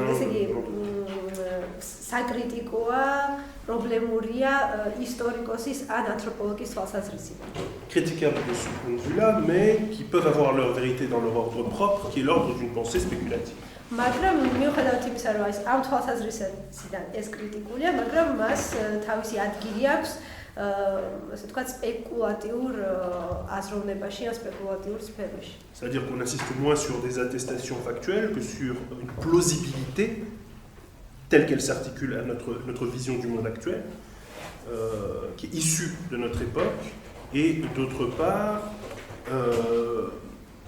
la chaîne des faits théoriques que peut produire le découlement des conséquences de cette hypothèse. ესე იგი, იმიტომ რომ ეს სპეკულატიურ აზროვნებაში ამას ადგილი აქვს, თავისი ადგილი აქვს, ვთქვით, და ეს იქიდან გამომდინარეობს, რომ აქ მნიშვნელოვანი არ არის, რომ ეს ჰიპოთეზა ჩვენ გავაკრიტიკოთ ფაქტუალური თვალსაზრისით, ანუ იმის მიხედვით შეესაბამება თუ არა მას რამე ფაქტი, არამედ იმის მიხედვით, თუ რამდენად დამაჯერებელია ის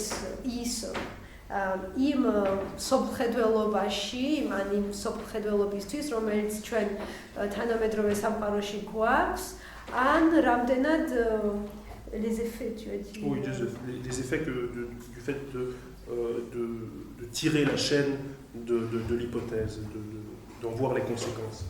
ან რამდენად მნიშვნელოვანია ის შედეგები, რომელიც მისგან გამომდინარეობს.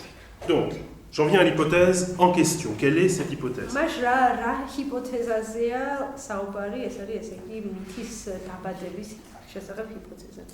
Toute pensée mythique s'enracine dans une sorte d'effroi originel par rapport à un environnement inconnu et hostile. ამ ჰიპოთეზის მიხედვით, ნებისმიერი მითოლოგიური აზროვნებას ფესვები აქვს ერთგვარ შიშში, რომელსაც ადამიანი განიცდის მისთვის მტრულ და მისთვის უცნობი გარემოდან. Et la fonction du mythe, c'est quoi? C'est d'abolir la singularité des événements naturels qui sont cause de cet effroi. და მითის ფუნქცია ის არის, რომ გააუქმოს ის სინგულარობა, ის ცალკეულობა, რომელიც აი ამ ბუნებით მოვლენებს ახასიათებთ, რომელიც იწვევს აი ამ შიშს. Et plus même que des explications, ce que les récits mythiques cherchent à trouver, ce sont des précédents. და ამას ისაკეთებს არა იმით, რომ ხსნის აი ამ მოვლენებს, არამედ იმით, რომ პოულობს მის პრეცედენტებს, ანუ იმას, რომ მანამდეც მომხდარა ეს. Il faut faire des événements présents, des répétitions de certains événements mythiques. ანუ მითოლოგია, ასე ვთქვათ, ამ მოვლენებს აჩვენებს მათ განმეორებითობაში. Et donc c'est là que s'annonce la continuité, parce que la thèse d'Horkheimer et d'Adorno, c'est que la raison se comporte à l'égard du mythe, qui est son inconnu, comme le mythe à l'égard de l'inconnu. და აი აქ არის ესე იგი მათი არგუმენტი იმასთან დაკავშირებით, რომ გონება დაკავშირებულია მითთან, იმიტომ რომ გონებას ისეთივე მიმართება აქვს მითთან, როგორც როგორ მიმართებაც აქვს მითს აი ამ მოვლენის თქვათ კატასტროფული რაღაც ბუნებრივი მოვლენის მიმართ. Donc la raison doit trouver des stratagèmes pour se protéger contre ce qui est son dehors absolu, c'est-à-dire le mythe. იმიტომ რომ ესე იგი გონების ამოცანა რა არის, რომ საკუთარი თავი დაიცვას იმ საშიშროებიდან, რომელიც მოდის მის გარედან, რომელსაც ის, ანუ რადგან ის მის გარეთ შესაბამისად ეს არის მითი, ხო? და ის, ანუ გონების მიზანია საკუთარი თავი დაიცვას მითისგან. Donc la raison, comme pensée non dialectique, comme pensée qui ne va pas se perdre dans l'extériorité par la négation déterminée, va au contraire tenter de supprimer tout ce qui n'est pas elle, tout ce qui la terrifie, tout ce qui s'écarte de son propre projet. და რადგან აქ საქმე გვაქვს, ესე იგი ჩვენ არადიალექტიკურ აზროვნებასთან, ანუ იმ აზროვნებასთან, რომელიც ყოფიერში არ შედის, მასში არ აღწევს, არამედ პირიქით მიმართულია იმაზე, რომ განდევნოს ყველაფერი ის, რაც თვითონ არ არის, ამიტომ ის ვარდება შიშში და ის საკუთარ თავს იცავს.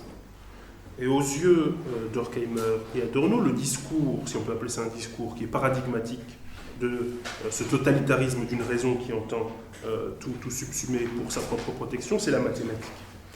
და აი ისეთი აზროვნების, ისეთი მატოტალიზებელი აზროვნების მაგალითი, რომელსაც ეშინია ყველა განსხვავებული ყველასთვის არის მათთვის მათემატიკა. Je cite Horkheimer et Adorno. მე ესე იგი ციტირებ Horkheimer და Adornos. Lorsque dans une opération mathématique, le non connu se transforme en inconnu d'une équation. Cet inconnu devient par là même archi-connu avant même qu'une valeur ne la détermine. ესე იგი ციტატა ასე ამბობს, როდესაც მათემატიკური ოპერაციის ჩატარებისას ის რაც არ არის ცნობილი, იქცევა განტოლების უცნობად, ეს უცნობი აი ამით უკვე არის archi-connu, ესე იგი ისეთი ცნობილი, ძალიან ცნობილი რეალურად, ცნობილი იმ დეტერმინაციებით, რომელიც თვითონ ესე იგი განტოლებაშია მოტანილი და რომელსაც განტოლება შეიცავს და ის ცნობილია მანამდეც კი სანამ ის კონკრეტულ ესე იგი ციფრულ გამოხატულებას იპოვის.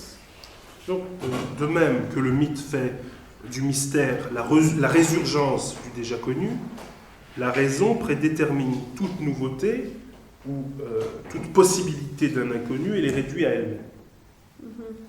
და ისევე როგორც მითი ცდილობს, რომ ყველა მოვლენა განიხილოს როგორც განმეორება, ასევე გონება ცდილობს, რომ ყველა უცნობი განსაზღვროს ისე, რომ დაიყვანოს საკუთარ თავზე, ანუ ყველა უცნობი დაიყვანოს გონებაზე.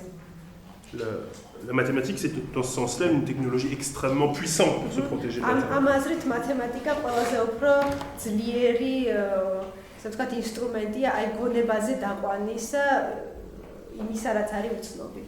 La raison donc se préserve de l'inconnu en adoptant des catégories explicatives qui sont assez neutres pour qu'elles soient à même de tout expliquer et qu'elles ne soient jamais mises en défaut. ანუ გონება საკუთარ თავს იცავს იმისგან, რაც უცნობია, იმით რომ მოიცავს მათ კატეგორიებში, რომელიც არც ახალს გვეუბნება არაფერს და რომლებიც ამავე დროს ეს ინსტრუმენტები არასდროს არ არის კითხვის ნიშნის ქვეშ დაყენებული. Tout est possiblement quantifiable, tout est possiblement convertible en chiffres, tout est possiblement mathématisable, donc elle a la possibilité de se prévenir contre absolument toute forme d'inconnu. ყველაფერი, ანუ გონებისთვის ყველაფერი არის ყველაფერი შეიძლება რიცხვებში მოვიცვათ, ყველაფერი არის რაოდენობრივი, ანუ ისეთი, რომელიც მას არ უსხლტება, ისეთი ყველაფერი არის ის, რაც მას შეუძლია მოიცვას. Donc, la pensée la plus efficiente, si on veut être dans le schéma d'une pensée qui se préserve contre le mythe et qui est dans la continuité du mythe, une pensée qui se préserve de l'inconnu. Il faut atteindre une pensée qui perde toute notion de qualité et qui soit une pensée entièrement du quantitatif. ამიტომ თუ ჩვენ გვინდა წარმოვიდგინოთ ისეთი აზროვნება, რომელიც ესე იგი ის აზროვნება არის ყველაზე უფრო მითოლოგიური, რომელიც ყველაფერს განიხილავს რაოდენობრივად. Donc, on voit mieux maintenant ce que désignent Horkheimer et Adorno lorsqu'ils parlent d'une pensée non dialectique, lorsqu'ils parlent de la raison. და ნახოთ ახლა რაზე საუბრობენ Horkheimer და Adorno, როდესაც არადიალექტიკურ აზროვნებას განიხილავენ. Ils visent un certain positivisme, ils visent un positivisme qui est homogène à la société libérale capitaliste et qui se manifeste dans différents champs théorico-pratiques. ეს არის პოზიტივისტური აზროვნება, რომელიც არის კონფორმული არსებული ლიბერალური კაპიტალისტური საზოგადოებისა, Donc la logique, la philosophie analytique, la sociologie empirique, les sciences sociales en général, le management, la gestion de la culture, etc. Voilà des types de paradigmes qui sont visés par leur critique. მათი კრიტიკა მიმართულია ისეთი ტიპის აზროვნებების წინააღმდეგ, როგორიცაა მაგალითად მენეჯმენტი, თანამედროვე საზოგადოებრივი მეცნიერებები, ანალიტიკური ფილოსოფია და ასე შემდეგ. On a donc là, aux yeux des deux philosophes, un ensemble d'éléments, un ensemble de disciplines qui procèdent d'une même matrice et d'une même hégémonie d'une vision du monde qui est non dialectique. ანუ აი ეს არის ის ცოდნები, რომლებიც გამომდინარეობენ არადიალექტიკური აზროვნებიდან, რომელსაც ახლა ვისაუბრეთ. On a donc là une radicalisation des idées de Horkheimer et de Lukács. Oui, une radicalisation des idées de Horkheimer et de Lukács. და ეს არის ჰორქაიმერისა და ლუკაჩის იდეების რადიკალიზაცია. On a une sacralisation du fait par la consécration de la neutralité. Une neutralité qui concerne même la façon dont doit être considérée l'injustice, disons. აქ ჩვენ გვაქვს ფაქტის ფეტიშიზაცია და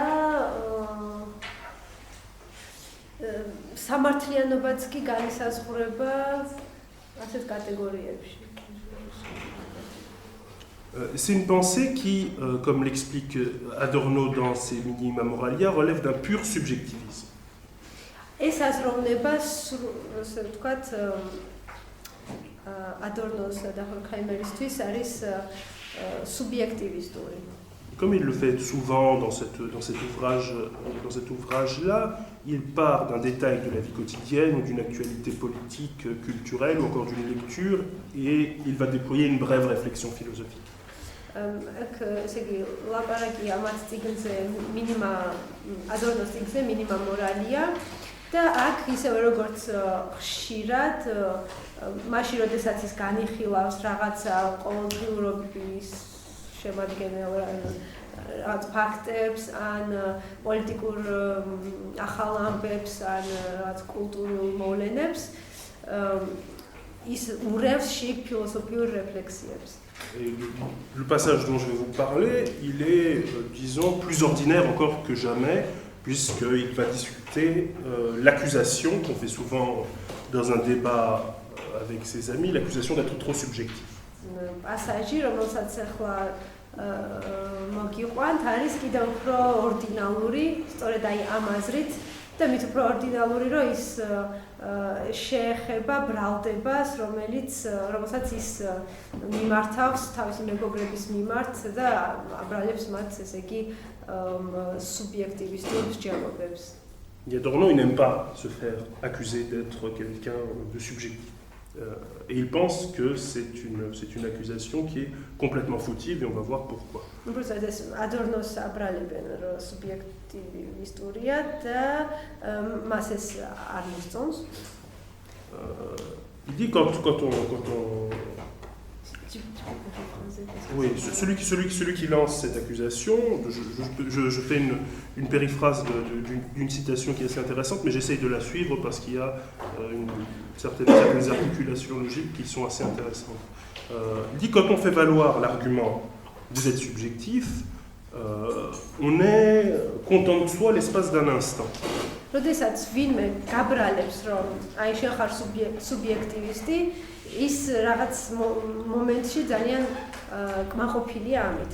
Mais on a tort, parce que quand on fait cette accusation, on ne s'en rend pas compte, mais les concepts de subjectif et d'objectif ont été inversés.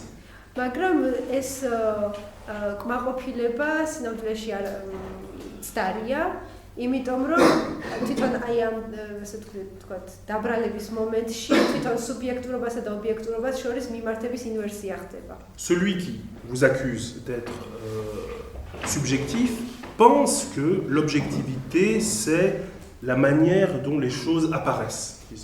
ის ვინც გაბრალებთ რომ ხართ სუბიექტური, გულისხმობს რომ ის რაც არის ობიექტური, არის ის როგორც საგნები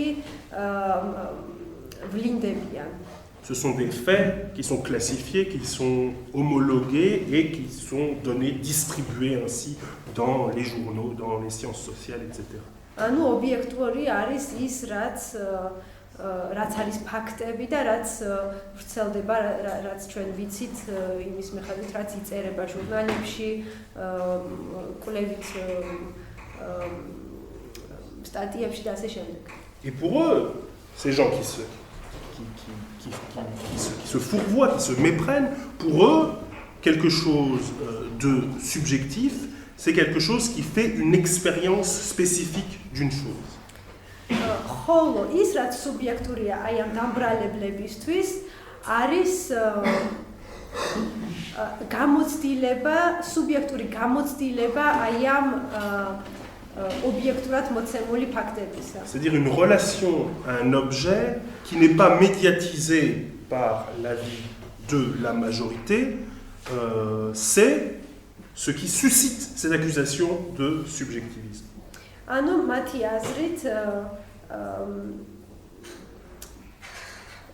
პირადი ესე იგი გამოცდილება რაღაცისა ისე რომ ეს გამოცდილება არ არის მედიატიზებული ყველას მიერ, ანუ საზოგადოების მიერ არ არის გაშუალებული, არის მათთვის საბაბი იმისა, რომ აი ესეთი სუბიექტივიზმში დასდომ ბრალი ვინმეს. Non.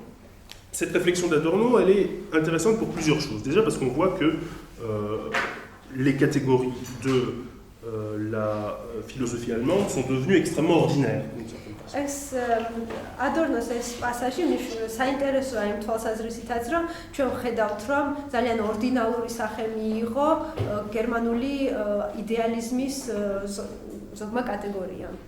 Mais elles sont devenues ordinaires dans le cadre d'une pensée non dialectique, puisqu'elles ont été perverties.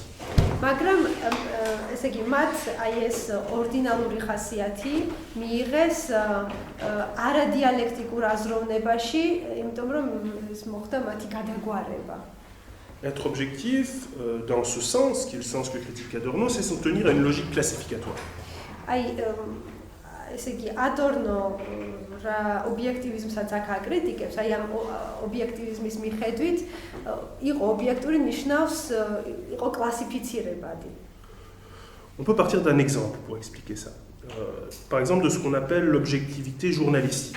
აი მაგალითად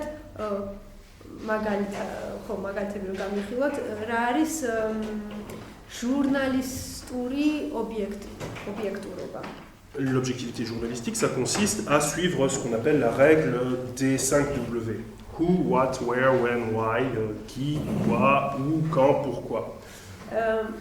ჟურნალისტური ობიექტურობა განისაზღვრება ეგრეთ წოდებული 5 W-ს წესით. ვინ, ვინ, რა, სად, როდის, რატომ. Et quand on a un peu de fantaisie, on peut y ajouter encore un H, c'est-à-dire how. და თუ ცოტა ფანტაზიაც გვაქვს, შეგვიძლია დავამატოთ კიდევ ერთი აში, how, ანუ როგორ. S'en tenir à ces catégories-là, ce serait suivre la déontologie journalistique et adopter un point de vue objectif. ხო, ესე იგი თუ ჩვენ აი ამ წესებს მივყვებით, ესე იგი ჩვენ ვიზიარებთ, ვახორციელებთ, ხო, ვიზიარებთ ჟურნალისტურ დეონტოლოგიას და გვაქვს ობიექტური ხედვა. Rétorque Adorno, en tout cas Adorno comme je le fais parler, ces catégories-là, qui sont en réalité des catégories issues de la scolastique médiévale, sont les catégories les plus subjectives qui sont. არა და ესე იგი Adorno ამას პასუხობს, რომ აი ეს კატეგორიები, რაც ჩამოვთვალეთ, ხო, ეს 5W, რომელიც არის ამავე დროს შუა საუკუნეების ფილოსოფიიდან გამოსული კატეგორიები, Adorno ამბობს, რომ არაფერია ამათზე უფრო სუბიექტივისტური. C'est un système classificatoire qu'on projette sur le réel et qui permet de le capturer et de l'ordonner. იმიტომ რომ ეს არის კლასიფიკატორული სქემები ან კატეგორიები, რომლებსაც ჩვენ სინამდვილეზე ვაპროეცირებთ და ამით ვცდილობთ რომ მოვიხელთოთ ისინი. ანუ ის ფაქტები. Avec ça, la subjectivité enserre l'objet, elle le contraint, et c'est par ce type de dispositif que la raison peut achever la fonction qui était la fonction du mythe.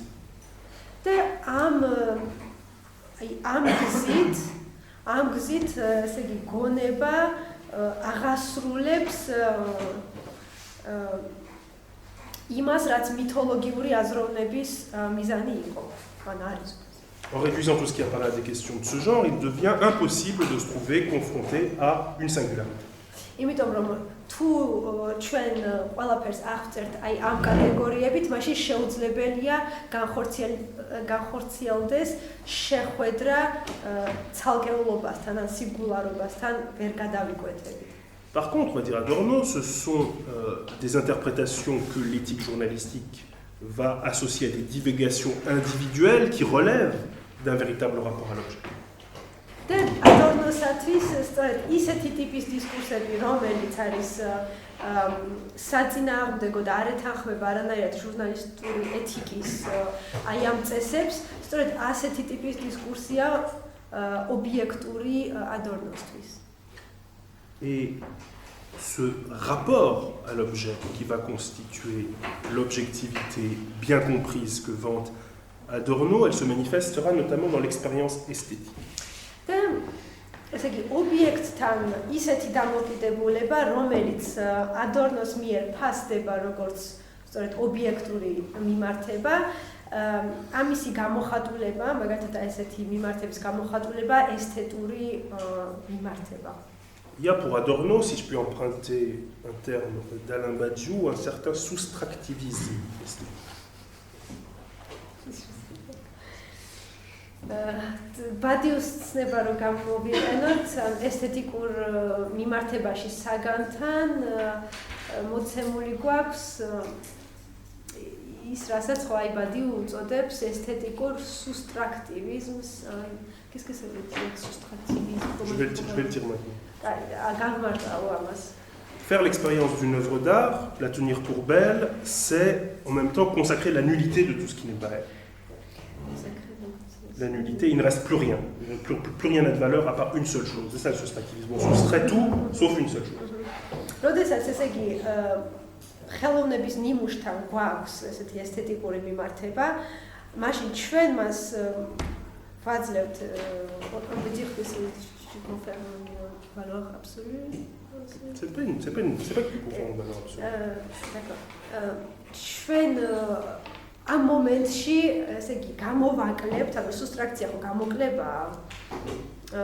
ჩვენ ვახდენთ ყველაფერი იმის გამოკლებას, რაც არ არის აი ეს ხელოვნების ნიმუში. Je dis autrement, pour voir la vérité dans un objet, en l'espèce dans une œuvre d'art, il faut admettre que cette œuvre veut la mort de toutes les autres. ან სხვანაირად რომ ვთქვათ, იმისთვის რომ ჭეშმარიტება დავინახოთ, ან სილამაზე ამ შემთხვევაში დავინახოთ ხელოვნების ნიმუშში, ჩვენ უნდა დავუშვათ სიკვდილი ყველაფერი დანარჩენისა. C'est donc la raison de la célèbre devise d'Adorno selon laquelle la totalité est le non vrai. და აქედან გამომდინარეობს d'Adorno? Oui, Adorno. Adornos devisi ტოტალობა არ არის არაჭეშმარიტება. მთელი არის არაჭეშმარიტება. Une telle totalisation qui se manifeste dans la raison, avec son fonctionnement catégoriel, etc., dont on vient de parler, ne peut pas considérer cette singularité absolue qui est pour Adorno le seul endroit où peut se manifester la vérité. ამგვარი ტოტალიზაცია, რომელიც გონებაში მანიფესტირდება, თავისი აი ამ კატეგორიალური ფუნქციებით, არ შეიძლება იქნეს განხილული, როგორც აბსოლუტური სინგულარობა, რომელიც იქნებოდა ერთადერთი ადგილი ჭეშმარიტების გამოვლინებისა. Mais malgré ça, cette expérience esthétique, elle n'est pas coupée du reste du monde. C'est pas comme chez Schopenhauer, une sorte d'interruption de la douleur du monde qui vacille de cette vacillation entre la souffrance et l'ennui qui est propre à la condition humaine. ამავე დროს ეს არ არის იმ ტიპის გამოთიშვა, როგორც შოპენჰაუერთან გვაქვს მოცემული, როდესაც ხდება რყევა ერთი მხრივ ტკივილსა და მოწყენილობას შორის. Au contraire, cette expérience esthétique, c'est une opération de la pensée qui va permettre la connaissance du monde dans sa vérité. პირიქით, ეს არის ისეთი გამოცდილება ესთეტიკური, რომელიც შესაძლებლობას იძლევა სამყაროს შემეცნებისა. Ça va être l'objet des examens, des études de l'Odyssée d'Homère qu'on trouve dans la dialectique de la raison. სწორედ ამაზე საუბრობს, ამას იკვლევენ ჰორქჰაიმერი და ადორნო, როდესაც ჰომეროსის ოდისეაზე საუბრობენ თავიანთ წიგნში. Mais ça, si vous le voulez bien, nous le verrons la prochaine fois. მაგრამ ამას ჩვენ მომდევნო ჯერზე ვნახავ.